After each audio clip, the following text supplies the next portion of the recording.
Au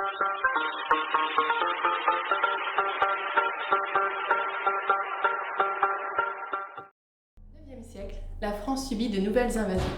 Elle est envahie par les Sarrasins, les Hongrois ou encore les Normands. Ces derniers sont aussi connus sous le nom de Vikings, c'est-à-dire guerriers de la mer.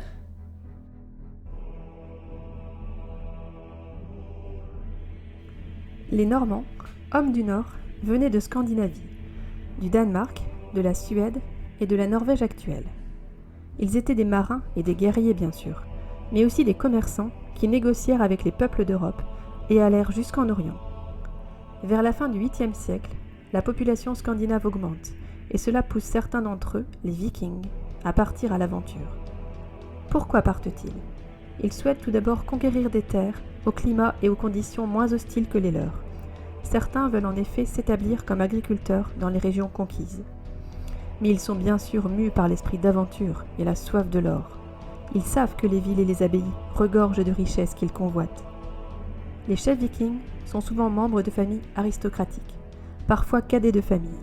Leur position sociale leur permet d'organiser ces coûteuses expéditions et de construire les fameux dracars.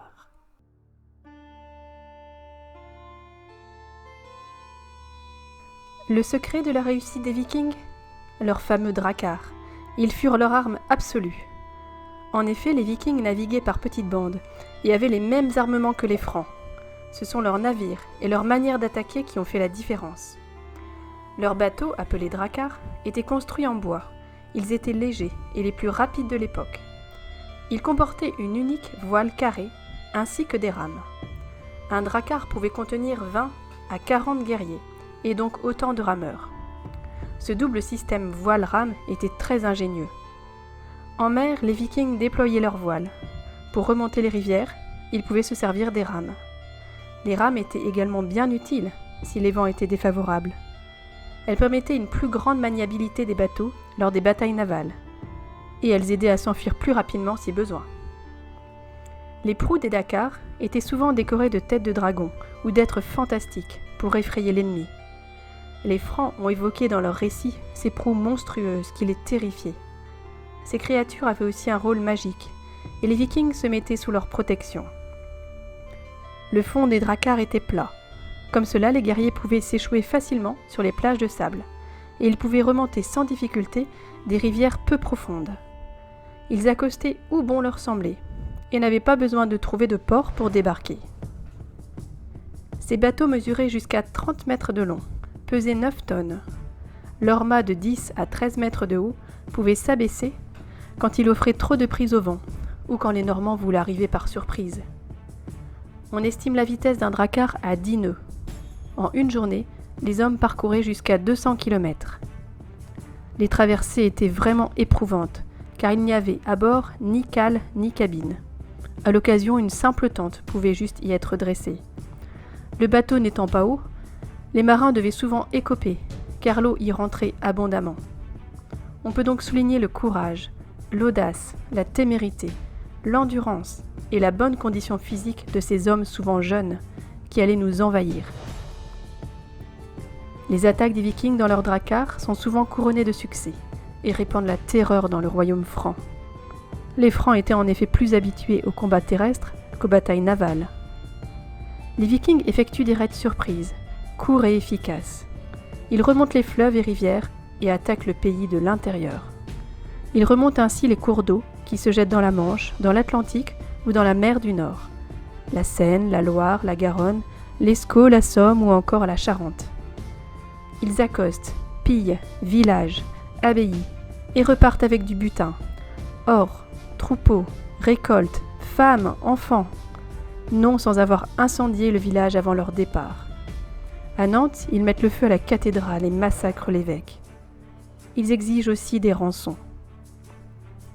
Les Francs n'arrivent pas à arrêter ces envahisseurs. On construit des ponts pour bloquer les dracars, comme à Paris où le pont au Change fut élevé dans ce but. Mais cela ne suffit pas, et les Vikings progressent et ravagent le royaume plus que jamais, allant jusqu'à la capitale.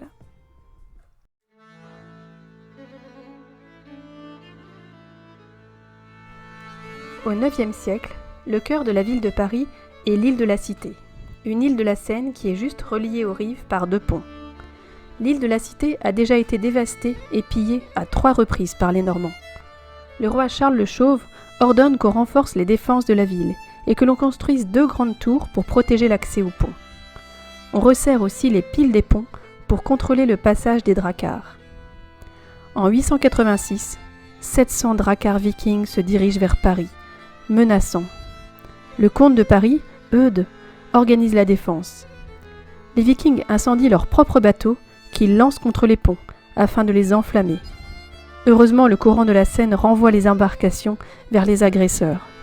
Mais le pont est tout de même détruit par les crues et les gardes des tours sont massacrés. Les Normands font le siège de la ville pendant presque 1 an. Les Parisiens, affamés, résistent et les Vikings finissent par renoncer, exigeant toutefois le paiement d'un tribut. Paris est exsangue, mais sauvé.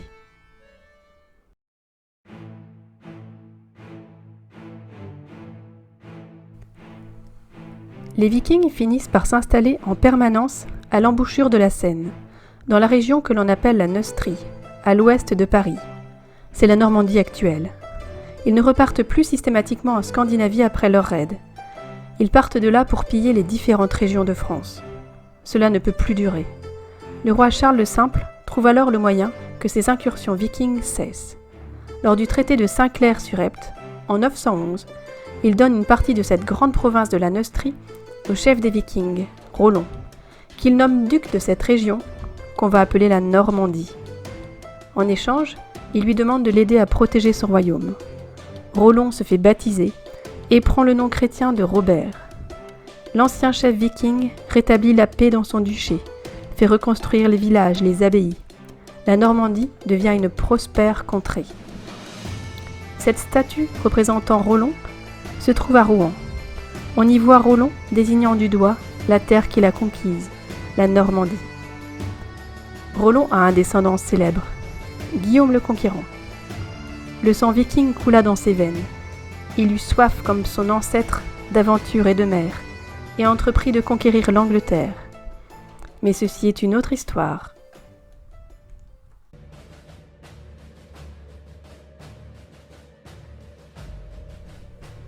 Ces années d'invasion viking furent terribles pour le royaume de France.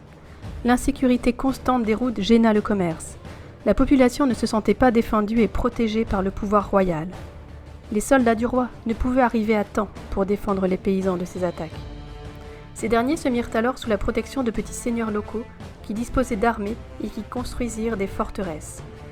La France et l'Europe se couvrirent de châteaux. Ces seigneurs virent leur pouvoir augmenter considérablement sur leur territoire. La société se modifie alors profondément. C'est le début de ce que l'on appellera la féodalité. Je te dis à bientôt pour de nouvelles vidéos et n'hésite pas à liker si cette vidéo t'a intéressé.